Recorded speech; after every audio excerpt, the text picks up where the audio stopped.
Hai, Assalamualaikum. Saya Nur Aina Sofia. Di sini saya ingin menerangkan tentang kurikulum TYK. Pada tahun 1996, Kementerian Pelajaran New Zealand telah memperkenalkan TYK untuk pendidikan awal kanak-kanak. Pada tahun 1998, kerajaan menetapkan semua prasekolah harus merancang pengajaran perlu mengikut TYK supaya memperoleh bantuan-bantuan kewangan diri kerajaan. TYK merupakan kurikulum Biculture yang menyediakan pembelajaran kepada kanak-kanak dalam konteks pembangunan budaya. Seterusnya ialah matlamat kurikulum TYK. Matlamat bagi TYK adalah untuk menyediakan kurikulum yang konsisten dan berkualiti tinggi dalam pendidikan.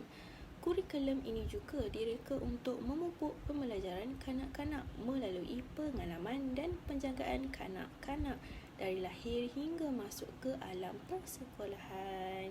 Objektif pula memberikan pendidikan dan penjagaan dari kecil hingga ke alam persekolahan. Pengajian pendidikan bermula pada awal kehidupan.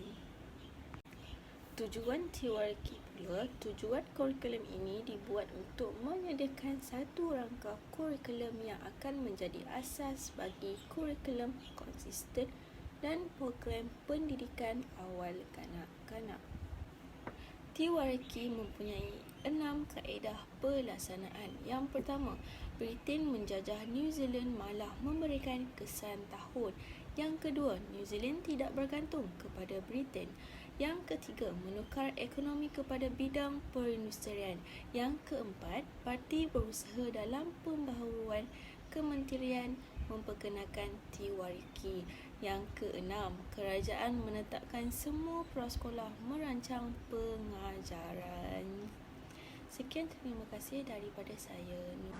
Kurikulum di Malaysia adalah kurikulum permata negara.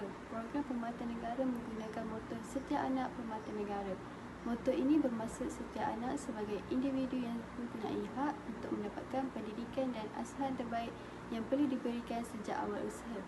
Terutama 3 tahun pertama iaitu umur yang paling kritikal dalam perkembangan kanak-kanak yang memberikan kesan sehingga dewasa. Setiap anak mempunyai potensi yang perlu dibangunkan dan dikembangkan dan mereka ialah modal insan dan generasi masa hadapan negara. Jika generasi kita berjaya, negara kita maju. Visi permata memastikan dasar asuhan dan didikan awal kanak-kanak kebangsaan yang telah digubal dan diluluskan dilaksanakan secara berkesan. Misi permata menyediakan program asuhan dan didikan awal yang bersepadu untuk kanak-kanak yang berumur 0 hingga 4 tahun. Kurikulum ini juga menyediakan peluang kepada kanak-kanak untuk mendapatkan pengalaman pembelajaran awal yang berkualiti untuk melahirkan model insan negara yang punya asas yang mulia, kerohanian yang mantap, kecerdasan intelek yang tinggi, menghargai kepelbagaian budaya, patriotik dan mengamalkan gaya hidup sihat. Tip kurikulum permata adalah untuk menyediakan garis panduan kepada pendidik melaksanakan aktiviti pengasuh dan pendidikan awal kanak-kanak untuk mencapai hasil pembelajaran yang telah ditetapkan, iaitu membina emosi, akhlak dan spiritual kanak-kanak untuk melahirkan individu yang bersosial mulia, tenang, ceria, sopan, santun. Membina kemahiran sosial, interpersonal dan intrapersonal yang baik untuk membolehkan kanak-kanak bergaul dalam masyarakat berbagai budaya. Kekuatan model kurikulum permata. Setiap kurikulum mestilah dapat dinyatakan hasil yang perlu dicapai pada akhir pembelajaran. Berikut disenaraikan hasil pembelajaran bagi kurikulum permata negara yang disasarkan untuk dicapai oleh kanak-kanak. Ia dinyatakan mengikut 6 bidang. Salah satunya, perkembangan sosial emosi, kerohanian kanak-kanak mempunyai kemahiran atau kebolehan, mengawal emosi, disiplin, mengikut arahan, beradab sopan, tertib dalam amalan dan hormat kepada orang lain serta harta benda. Kurikulum permata negara menekankan latihan mengurus diri semasa berada di taska.